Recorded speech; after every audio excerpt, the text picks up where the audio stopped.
സതീശനെ വളഞ്ഞ് 92 പേർ. മുഖ്യമന്ത്രിയായിരിക്കെ പിണറായി വിജയന് ഏറ്റവും കൂടുതൽ പഴി കേൾക്കേണ്ടി വന്നത് അദ്ദേഹത്തിന്റെ സുരക്ഷാ വാഹന അകമ്പടിയാണ്. ഏതാണ്ട് 10-40ഓളം വരുന്ന അകമ്പടി വാഹനങ്ങളോട് കൂടിയാണ് അദ്ദേഹം സഞ്ചരിച്ചിരുന്നത്. തിരുവനന്തപുരത്തെ നിവാസികൾക്കറിയാം, ക്ലിഫ് ഹൗസ് മുതൽ സെക്രട്ടേറിയറ്റ് വരെ ഏതാണ്ട് 3.5 കിലോമീറ്റർ മാത്രമേ ഉള്ളൂ. ഈ 3.5 കിലോമീറ്റർ ദൂരം പിന്നിടാൻ വേണ്ടി അദ്ദേഹം ജനങ്ങളെ ബന്ദികളാക്കിക്കൊണ്ടാണ് യാത്ര നടത്തിയിരുന്നത്. പിണറായി വിജയന് എതിരായിട്ട് ഉയർന്ന ഏറ്റവും വലിയ ആരോപണങ്ങളും ഒന്ന് ഈ അമിതമായിട്ടുള്ള സുരക്ഷയാണ്.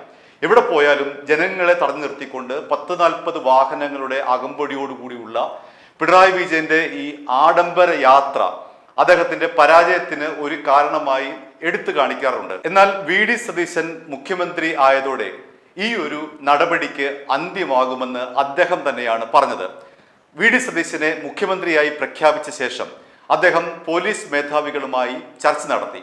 ആ ചർച്ചയിൽ അദ്ദേഹം പറഞ്ഞത്, എനിക്ക് ഒരു എസ്കോർട്ടും ഒരു പൈലറ്റ് വാഹനവും മാത്രം മതി, അതിനപ്പുറത്തേക്ക് പിണറായി വിജയൻ കാണിച്ചതുപോലെയുള്ള വാഹന അകമ്പടി തനിക്ക് ആവശ്യമില്ല എന്നായിരുന്നു അദ്ദേഹം നിയുക്ത മുഖ്യമന്ത്രിയായിരിക്കെ പോലീസ് യോഗത്തിൽ ആവശ്യപ്പെട്ട പ്രധാനപ്പെട്ട ഒരു കാര്യം. പിന്നീട് ഇതേ ആവശ്യം തന്നെ അദ്ദേഹം പരസ്യമായി പറയുകയും ചെയ്തു.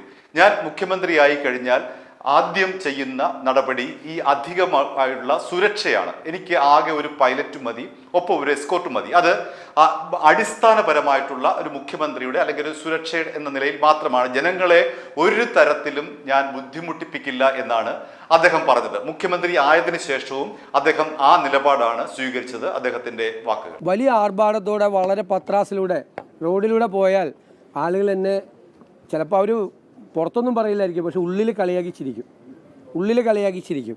അതിൻ്റെ അത്രയൊന്നും ആയിട്ടില്ല ഞാൻ. അപ്പോൾ അത് ഏറ്റവും ലളിതമായി ഏറ്റവും കുറച്ച് ചെയ്യണമെന്ന് അവരോട് പറഞ്ഞിട്ടുണ്ട്. എന്നാൽ വി.ഡി. സതീശന്റെ ഈ വാക്ക് പൊള്ളയാണ് എന്ന് കഴിഞ്ഞ ദിവസം നമ്മൾ തിരിച്ചറിഞ്ഞു. തിരുവനന്തപുരത്ത് നിന്ന് പോത്തൻകോട് വരെയുള്ള ദൂരം എന്ന് പറയുന്നത് കൃത്യമായി പറഞ്ഞാൽ 22 കിലോമീറ്റർ ആണ്. ഈ 22 കിലോമീറ്റർ ദൂരം യാത്ര ചെയ്യാൻ അദ്ദേഹത്തിന് ഏതാണ്ട് 92-ലധികം വരുന്ന ഉന്നത പോലീസ് ഉദ്യോഗസ്ഥരടക്കം അകമ്പടിയാണ് ഉണ്ടായിരുന്നത്. വഴിനീളെ മഫ്റ്റി പോലീസ് അടക്കം ഇത്തരത്തിൽ 92 പോലീസ് ഉന്നത ഉദ്യോഗസ്ഥരടക്കമുള്ളവരുടെ അകമ്പടിയോടുകൂടിയാണ് അദ്ദേഹം തിരുവനന്തപുരത്ത് നിന്നും പോത്തൻകോട്ടേക്ക് വന്നത്. പോത്തൻകോട്ട് കരുണാകര ഗുരുവിന്റെ ജന്മശതാബ്ദിയോടനുബന്ധിച്ച് വിശ്വശാന്തി സന്ദേശ യജ്ഞം എന്ന പരിപാടി ഉദ്ഘാടനം ചെയ്യാൻ വേണ്ടിയാണ് വി.ഡി. സതീശൻ വന്നത്.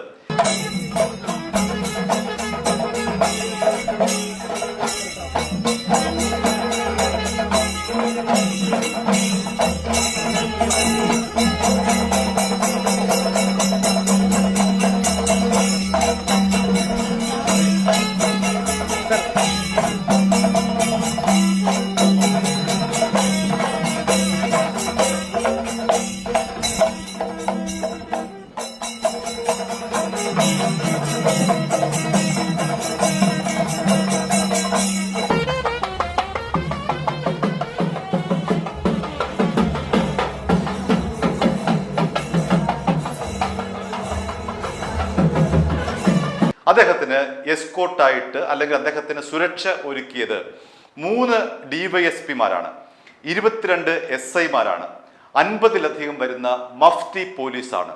ഇത്രയും പേരുടെ അകമ്പടിയോടുകൂടിയാണ് അദ്ദേഹം ഈ 22 കിലോമീറ്റർ യാത്ര ചെയ്തതും ആ പരിപാടി കഴിഞ്ഞ് മടങ്ങിയതും.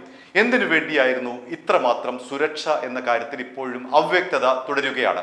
വി.ഡി. സതീശനെ സംബന്ധിച്ച് അദ്ദേഹം ഈ പറഞ്ഞ വാക്കിന് നേരെ വിപരീതമാണ് ഇന്നലെ നടന്ന പ്രവൃത്തി. പക്ഷെ ഈ വിഷയവുമായി ബന്ധപ്പെട്ട് മുഖ്യമന്ത്രിയുടെ ഓഫീസ് ഇടപെട്ടു എന്നാണ് അറിയാൻ കഴിയുന്നത്. നെടുമങ്ങാട്, ആറ്റിങ്ങൽ, വർക്കല സബ് ഡിവിഷനുകളിൽ നിന്നുള്ള സ്റ്റേഷനുകളിലെ ഉദ്യോഗസ്ഥരെയാണ് ഇത്തരത്തിൽ സുരക്ഷയ്ക്കായി വിനിയോഗിച്ചത്. എന്തിനാണ് ഇത്രമാത്രം, അതായത് സ്റ്റേഷൻ ഡ്യൂട്ടി ചെയ്യാതെ സ്റ്റേഷനിൽ നിന്നുള്ള ഡ്യൂട്ടി മാറ്റിവെച്ചുകൊണ്ട് മുഖ്യമന്ത്രിയുടെ സുരക്ഷയ്ക്ക് വേണ്ടി നെടുമങ്ങാട്, ആറ്റിങ്ങൽ, വർക്കല എന്നീ സബ് സ്റ്റേഷനുകളിലെ 3 DYSPമാരെയും 22 SIമാരെയും ഒപ്പം തന്നെ സിവിൽ പോലീസ് ഓഫീസേഴ്സിനെയും എന്തിനാണ് വിന്യസിച്ചത് എന്നതിനെ സംബന്ധിച്ച് വ്യക്തതയില്ല. പോലീസ് പറയുന്ന ഒരു കാര്യം, വി.ഡി. സതീശന് എതിരായി ഒരു പ്രതിഷേധം നടക്കാനുള്ള സാധ്യത കണക്കിലെടുത്തുകൊണ്ടാണ്, അല്ലെങ്കിൽ അത്തരമൊരു ഇന്റലിജൻസ് റിപ്പോർട്ടിന്റെ അടിസ്ഥാനത്തിലാണ് ഈ സുരക്ഷ എന്നാണ്. എന്നാൽ മുഖ്യമന്ത്രിയുമായി ബന്ധപ്പെട്ട് അങ്ങനെ ഏതെങ്കിലും ഒരു സംഘടനയോ ഏതെങ്കിലും ഒരു പ്രസ്ഥാനമോ ഈ അടുത്ത ഏതെങ്കിലും ഒരു കാലത്ത് പരസ്യ പ്രതിഷേധത്തിനും മുതിർന്നിട്ടില്ല. ആകെയുള്ള ഒരു വിവാദം എന്ന് പറയുന്നത് അദാനിയുടെ ഓഹരി വിൽപ്പനയുമായി ബന്ധപ്പെട്ടാണ്. 46% വരുന്ന അദാനിയുടെ ഓഹരി MSC എന്ന് പറയുന്ന സ്വിറ്റ്സർലൻഡ് ആസ്ഥാനമായിട്ടുള്ള ഒരു കമ്പനിക്ക് വിറ്റതാണ്. അവിടെ വലിയ പ്രതിപക്ഷ ബഹളങ്ങളൊക്കെ ഉണ്ടായിരുന്നു, പ്രതിഷേധമുണ്ടായിരുന്നു. നിയമസഭയ്ക്ക് അകത്തും പുറത്തും വലിയ തോതിൽ വാഗ്വാദമൊക്കെ ഉണ്ടായി. അതിനപ്പുറത്തേക്ക് ഒരു ജനകീയ വിഷയം എന്ന നിലയിൽ അദ്ദേഹത്തിന് എതിരെ പ്രതിഷേധിക്കാൻ തക്ക ഒന്നും നിലവിലില്ല എന്നുള്ളതാണ് നമ്മുടെ പൊതുവായിട്ടുള്ള അറിവ്. അതുകൊണ്ട് തന്നെ ഇവിടെ എന്താണ് ഈ പ്രതിഷേധത്തിനുള്ള കാരണം എന്ന് പോലീസ് വ്യക്തമാക്കുന്നില്ല.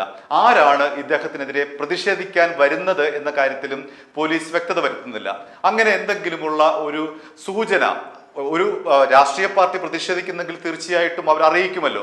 ജനാധിപത്യപരമായി പ്രവർത്തിക്കുന്ന ഏതെങ്കിലും ഒരു രാഷ്ട്രീയ പാർട്ടി തങ്ങൾ മുഖ്യമന്ത്രിയെ വഴി തടയാൻ പോകുന്നു, അല്ലെങ്കിൽ മുഖ്യമന്ത്രിയുടെ ഈ ഒരു യാത്രാ പരിപാടി വഴിയിൽ തടയും, അങ്ങനെ പറഞ്ഞുകൊണ്ട് എത്രയോ തവണ മന്ത്രിമാരെ വഴിയിൽ തടഞ്ഞ് സംഘർഷമൊക്കെ ഉണ്ടായ നാടാണ് നമ്മുടെ കേരളത്തിൽ. അപ്പോൾ ആ പശ്ചാത്തലം വെച്ച് നോക്കുമ്പോൾ ഇന്നലെയോ അല്ലെങ്കിൽ ഈ കഴിഞ്ഞ ഏതാനും ആഴ്ചകളിലോ ഏതെങ്കിലും തരത്തിലുള്ള വിവാദം, ഈ പറഞ്ഞ വിഴിഞ്ഞം പോർട്ടുമായിട്ട് ബന്ധപ്പെട്ട ഒരു വിവാദമൊഴികെ മറ്റൊരു വലിയ പ്രതിഷേധത്തിനുള്ള ഒരു സാധ്യതയും പ്രത്യക്ഷത്തിൽ നമുക്ക് കാണുന്നില്ല. ഇനി ഒരുപക്ഷെ പോലീസ് കണ്ടതിന്റെ അടിസ്ഥാനത്തിലാവണം, അല്ലെങ്കിൽ ഏതെങ്കിലും തരത്തിലുള്ള പ്രതിഷേധം ഉണ്ടാകുമെന്ന് വിജിലൻസിന്റെ സന്ദേശമോ അല്ലെങ്കിൽ അത്തരത്തിലുള്ള മുന്നറിയിപ്പിന്റെ ഭാഗമായിട്ടായിരിക്കണമല്ലോ ഇത്രയും പോലീസുകാരെ വിന്യസിക്കാനുള്ള കാരണം. പക്ഷേ അതിനൊരു വ്യക്തത വരുത്തേണ്ടത് ആവശ്യമുണ്ട്. എന്തിനാണ് ഈ പറയുന്ന 92 പോലീസുകാരെ, അത് 3 DYSPമാരെയും 32 SIമാരെയും അടങ്ങുന്ന വലിയ ഒരു സംഘത്തെ ഇങ്ങനെ വിന്യസിച്ചത്?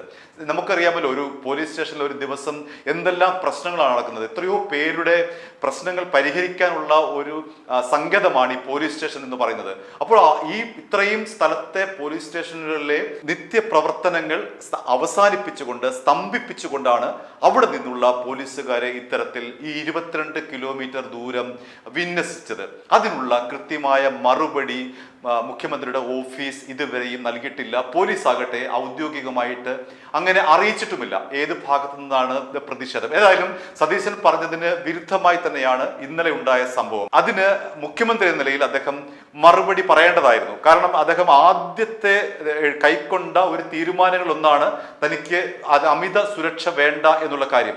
അദ്ദേഹം മുഖ്യമന്ത്രി ആകുന്നതിന് മുൻപ് തന്നെ പോലീസ് ഉദ്യോഗസ്ഥരോട് ആവശ്യപ്പെട്ടതാണ് തനിക്ക് അധിക സുരക്ഷ വേണ്ട എന്ന്. മുഖ്യമന്ത്രി ആയതിനു ശേഷവും പറഞ്ഞതാണ്. അപ്പോൾ വി.ഡി. സതീശന് വലിയ തോതിൽ കയ്യടി കിട്ടിയ ഒരു പ്രഖ്യാപനമായിരുന്നു അധിക സുരക്ഷ ഒഴിവാക്കുക എന്നത്. പിണറായിയുടെ ഈ ഒരു വാഹന വ്യൂഹം കണ്ട് സ്തംഭിച്ചു പോയ നമ്മുടെ ഇടയിലേക്ക് മുഖ്യമന്ത്രിയും ഒരു പൈലറ്റ് വാഹനവും മറ്റൊരു വാഹനവും അകമ്പടി, ഒരു 3 വാഹനങ്ങൾ മാത്രം ആരെയും ശല്യപ്പെടുത്താതെ നമ്മൾക്കിടയിലേക്ക് കടന്നു പോകുന്നു എന്നുള്ള വലിയ പ്രതീക്ഷ ജനങ്ങൾക്കുണ്ടായിരുന്നു. എന്നാൽ ആ ഒരു പ്രതീക്ഷയാണ് ഇന്നലെ അസ്തമിച്ചത്. അതിന് മുഖ്യമന്ത്രി ഇതുവരെയായിട്ടും കൃത്യമായ ഒരു വിശദീകരണം നൽകിയിട്ടില്ല. അദ്ദേഹത്തിന്റെ വാക്കും പ്രവൃത്തിയും തമ്മിലുള്ള വലിയ വൈരുദ്ധ്യമാണ് ഇവിടെ കാണാൻ കഴിയുന്നത്. i2i News, an eye for truth. i2i News subscribe ചെയ്തിട്ടില്ലാത്തവർ ഇപ്പോൾ തന്നെ സബ്സ്ക്രൈബ് ചെയ്യുക. നോട്ടിഫിക്കേഷൻ ലഭിക്കുവാൻ ബെൽ ബട്ടണും അമർത്തുക.